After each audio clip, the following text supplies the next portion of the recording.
북한 무인기가 휩쓸고 간 서울 방어에 대한 책임은 아무도 지지 않은 상태로 끝났다. 애초에 구멍난 방어 상태로 용산으로 들어간 사람의 잘못이 드러날까봐 그런 건가. 준비 없이 용산에 들어갔으니 당연히 방어 체계가 엉망이라는 말이 나올까 싶었던 건가. 그래서 지휘 책임은 아무에게도 묻지 않는 걸로 끝난 건가 싶을 정도로 아무도 책임을 지지 않고 끝났다. 경제는 계속 심각한 위기다. 그나마 경상수지 흑자가 난 건 무역에서 박살난 거 투자 수익으로 채웠기 때문이다.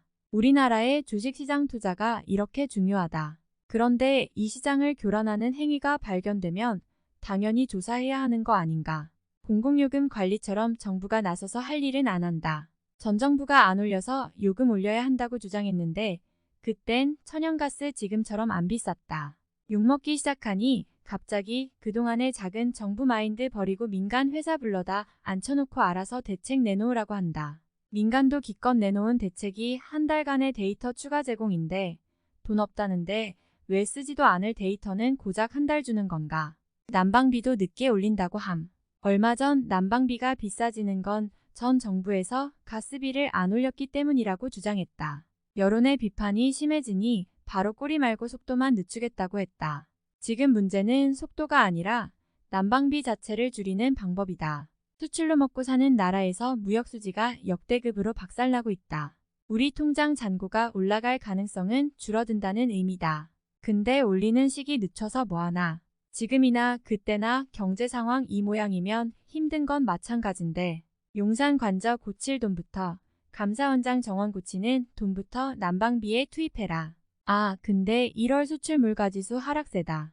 원유 빼곤 다 가격 떨어졌고 특히 천연가스 가격 내려가고 있는데 난방비 적자 계속 난다는 드립 치지 말자. 이미 예전에 5조 원대 적자 극복한 적 있으니 제발 공부 좀 해서 답 좀 찾자. 국힘당은 차기 총선 및 대선 준비 국면으로 들어간 듯 하다. 어차피 대통령은 한 번 하면 끝이다.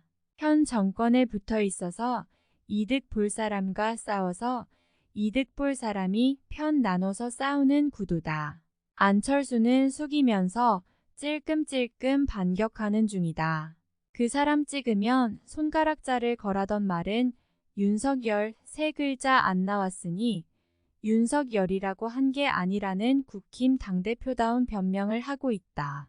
철수만 안 했지 자기 싫어하는 사람 제대로 때리지도 못하고 있다. 이준석계는 어차피 윤석열과 척을 진 상태니 그냥 편하게 까는 중이다.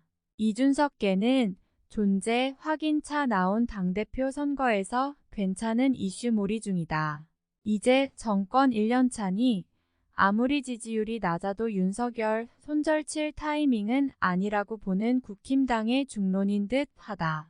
어차피 국회의원들은 지역구에 먹을 거 갖다 줘야 하니 정부에게 손 벌릴 수밖에 없는 상황이다. 거기다 며칠 전 지방분권이라는 명분으로 지역 부동산 개발권은 이미 지자체에 뿌린 상태다.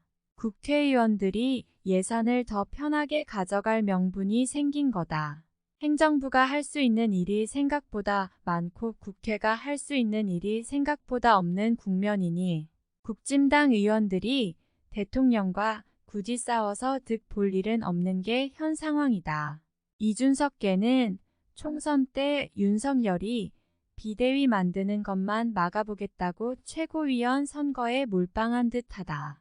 근데 윤석열은 어떻게든 방법 찾아낼 거고 또 다른 우회로를 찾아 총선에서 어떻게든지 살 방법을 찾아낼 거다.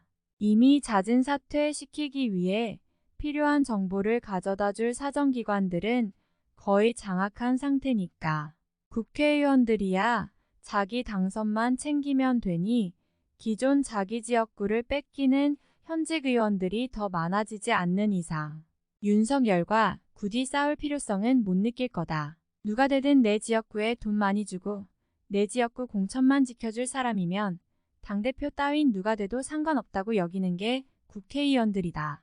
현 시점에서 국집 내에서 그게 가능한 건 윤석열계 밖에 없다. 검찰은 결국 그간 수사는 다 실패하고 부동산 시세의 향방을 예측하지 못해서 개발 사업자들에게 높은 수익을 올리게 해줬다는 이유로 구속영장을 때렸다.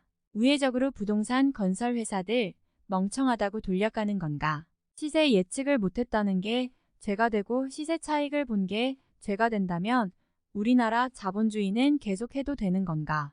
워런 버핏도 포기한 시세 예측을 정치인 보고 하라는 거냐? 이 와중에 미국은 중국과의 풍선 문제 그만 정리하려고 국방부와 부통령 모두가 나서서 말하고 있는 중이다. 근데 우리나라는 나토도 아닌데 갑자기 탈중국 외쳐서 무역 적자나 보고 있다. 중국은 잘 나가는 대부분의 기업이 국영기업이고 민간기업도 국가의 통제를 강하게 받는 나라다. 우리나라엔 타격이 크지만 중국 자신들에겐 별로 중요하지 않은 품목들을 잘 알고 있는 상황이다. 작년의 요소수가 대표적인 사례. 자본주의 하자면서 최대 교역국을 후려가고 월가도 못하는 시세 예측을 정치인이 못한 게 죄가 되고 통정매매를 해도 조사할 생각도 안 한다면 우리나라 자본주의 계속한다는 얘기는 맞는 건가 싶다.